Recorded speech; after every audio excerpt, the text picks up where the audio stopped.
చూడు ఎప్పుడు చూడు పాకిజా నవ్వులనే ఉంటుంది, ఎంత కష్టంలో కూడా అదే అమ్మాయికి గాడ్ ఇస్ గిఫ్ట్ అంటారు. తినటానికి వీలు లేకుండా రోడ్డు మీద తిరిగినప్పుడు నవ్వుతూనే ఉంటానమ్మా నేను. అది ఏమో దేవుడు ఇచ్చిన వరప్రసాదం నాకు. ఇప్పుడు మీరు సినిమాలో ఒక క్యారెక్టర్ రూపంలో మీరు కనిపించాడు, మేము కడుపుబ్బా నవ్వుకుంటూ ఉండేవాళ్ళం. నాకు కడుపుకి తినడానికి లేదు అన్నప్పుడు అది ఎలా అనిపిస్తుంది అసలు ఆ సిచ్యువేషన్ అనేది? సినిమాల్లోనేమో కడుపుబ్బా నవ్వించేవాళ్ళు, ఇప్పుడేమో నేను ఎదురు చూడాల్సి వస్తుంది అనే కండిషన్ ఉంటే.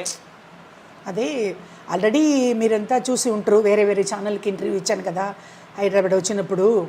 ఫస్ట్ ఆఫ్ ఆల్ వచ్చి నాకు ఇలాగ సడన్లీగా ఎలాగ వచ్చిందంటే, అమ్మ ఆల్రెడీ వచ్చి మాకు పూర్వీక అంటే మా పెద్ద వాళ్ళంతా ఆస్తి ఏం పెట్టుకోలేదు, వాళ్ళకే లేదు, మా పేరెంట్స్కే అట్లా లేదు. తర్వాత నేను కూడా సినిమాలో పొలిటికల్లో మేడం సీఎం అమ్మగారు చనిపోయారు కదా జయలలిత గారు, అక్కడ కూడా 22 years ఏడీఎంకేలో స్పీకర్ నేను.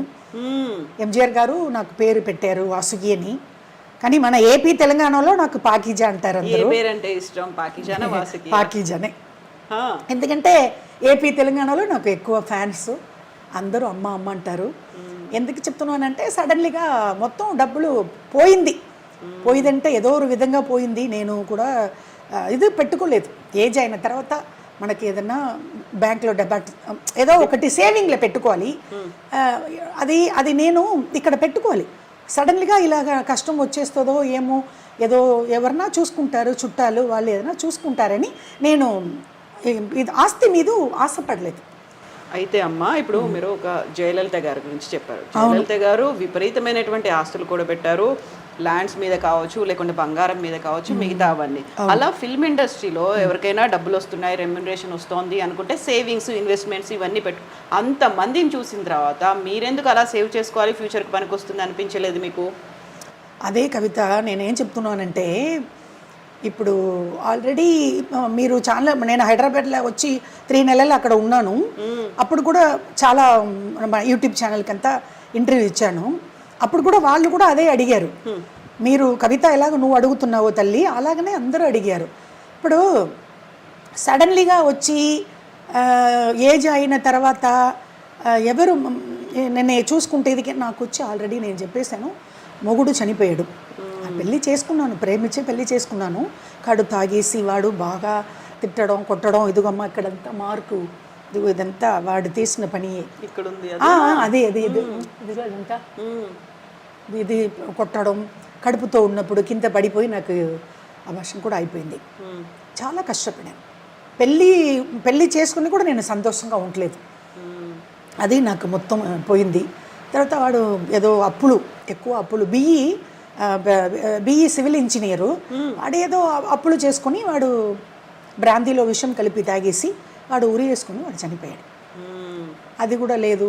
ఆ తర్వాత చాలా కష్టపడి ఇంకొకటి ఏంటంటే అమ్మగారు మేడం సీఎం జయలలిత మేడం గారు చనిపోయారు కదా, వాళ్ళు పార్టీలో నేను 22 years వచ్చి పొలిటికల్లో స్పీకర్గా ఉన్నాను. అప్పుడు అమ్మగారు ఏంటంటే బంగారమో ఇది ఏదో ఒక ఏంటి ల్యాండో అలాగా అడగలేదు. అడిగితే కూడా అది బాగుండదు కదా, కష్టంలో కడుపుకు భోజనం లేదు, ఇంట్లో రోజు కావాలి అంటే వాళ్ళు వేరే విధంగా అనుకుంటారు. అమ్మగారు నాకు మొగుడు లేదు, పిల్లలు లేదు, నేను అనాథగా తిరుగుతున్నాను, చుట్టాలు ఉంటే కూడా నన్ను పట్టించలేదు, నేను బాగున్నప్పుడు అందరూ అక్క అక్క అక్క అందరూ ఉన్నారు. అప్పుడు ఆల్రెడీ చాలా ఇంటర్వ్యూ ఇచ్చేసాను. ఇప్పుడు మన ఐ డ్రీమ్స్కి వచ్చి నేను ఇప్పుడే కదా ఫస్ట్, అది కూడా ఈరోజు సడన్లీగా వచ్చాను. ఇప్పుడు మీరు ఏదో అపాయింట్మెంట్ తీసుకుని వచ్చినట్టు అట్లా అనుకుంటారు మన వాళ్ళు.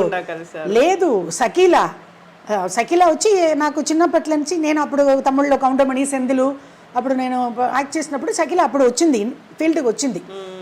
అప్పుడు చిన్నప్పటి నుంచి నాకు సకీలా పరిచయం. నేను మా పల్లెటూరు నుంచి కారైకుడి నుంచి వచ్చి ఇక్కడ 10 days అయింది మద్రాసుకు, ఒక పని మీద వచ్చి ఇంకా తిరుగుతున్నాను, ఏ పని జరగలే. ఒక గుర్తు వచ్చింది, కబక్కని సకీలా ఇంటికి పోతాము. ఎందుకంటే ఆల్రెడీ 2 yearsకు ముందు సకీలా నన్ను తమిళ్లో ఇంటర్వ్యూ చేసింది.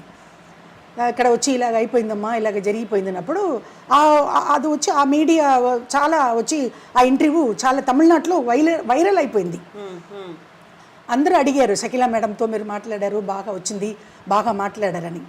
అది తర్వాత నేను కలవల.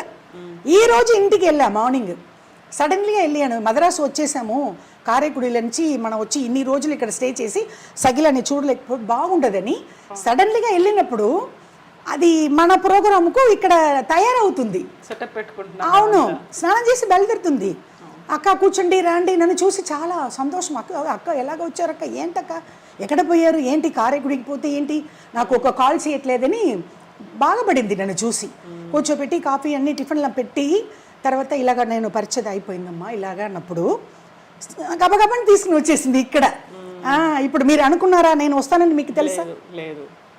అలాగే వచ్చాను. ఇప్పుడు మళ్ళీ మీకు ఇంటర్వ్యూ ఇస్తున్నాను. ఇప్పుడు అదే కదా, మనం అనుకున్నవి ఏవి జరగవు. ఇప్పుడు రియల్ లైఫ్ సినిమాల్లో అవకాశాలు వస్తేనే రియల్ లైఫ్లో ఎలాంటి ఒడిదుడుకులు లేకుండా ఉంటారు.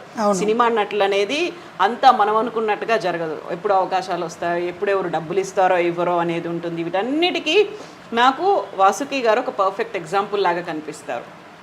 అలా కనిపిస్తానా? ఎందుకంటే రియల్ లైఫ్ సినిమాల్లో మనకు అవకాశాలు ఉంటేనే రియల్ లైఫ్ మన నిజ జీవితంలో మనం బాగుంటాం, లేకపోతే అంతే కదా. కరెక్ట్.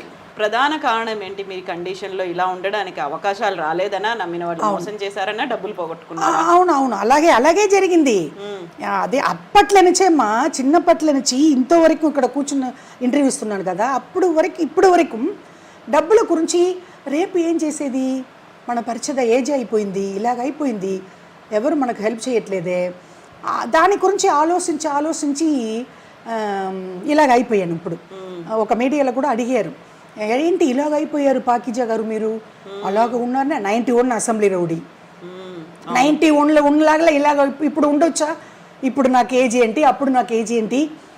నా గురుగారు అసెంబ్లీ రౌడీలో ఇంట్రొడ్యూస్ చేస్తున్నారు ఏపీ తెలంగాణలో. మోహన్ బాబు గారు ఆ పుణ్యం కట్టుకున్నారు, లేకపోతే ఏపీ తెలంగాణలో అయిపోయిందా? 33. అవునా? అది 91 కదా, ఇప్పుడు 2024లో ఉన్నాం మనం. 91 అసెంబ్లీ రౌడీ, ఇప్పుడు ఇది ఏంటి 2024. అప్పుడు ఎంత అయింది? 30 years అవుతుంది కదా, 33. అవును, అదే 30 సంవత్సరాలు అయిపోయింది. అప్పుడు ఇలా అలాగా తమిళ్లో ఆ సినిమా వచ్చింది. ఏ సినిమా అది? అసెంబ్లీ రౌడీ తెలుగులో చేశారు కదా, అది తమిళ్లో వచ్చి సత్యరాజ్ గారు దాంట్లో కామెడీ క్యారెక్టర్ వేసాను, కౌంటమణి పక్కం. సేమ్ క్యారెక్టర్ అక్కడ నా గురుగారు మోహన్ బాబు గారు ఫోన్ చేసి తమిళమ్మాయిని పిలువండి అని చెప్పి బ్రహ్మానందం గారు పక్కన పెట్టారు. మన ఏపీ తెలంగాణలో అందరికీ తెలుసు, బ్రహ్మానందం గారితో నేను ఎక్కువ సినిమా చేశాను. 18 సినిమా లైన్గా గబగబ అసెంబ్లీ రౌడీ గారి పెళ్ళం, పెద్దరాయుడు, అలాగనే వచ్చింది చాలా చాలా చాలా సినిమాలు. మొత్తం తెలుగులో 50కి పైగా పైన 55 సినిమాలు. ఓ, తమిళ అండ్ తెలుగు కలిపితే 150 చేశారు. 150 మూవీస్. ఆ తర్వాత సీరియల్స్ అది ఇది అన్నీ చేశాను. ఇదే ఇప్పుడు ఎలాగ నేను ఏపీకి తెలంగాణకు పరిచయం అయ్యానంటే అది మోహన్ బాబు గారు ఇంట్రొడక్షన్ చేయలేకపోతే నేను లేదు. అవును.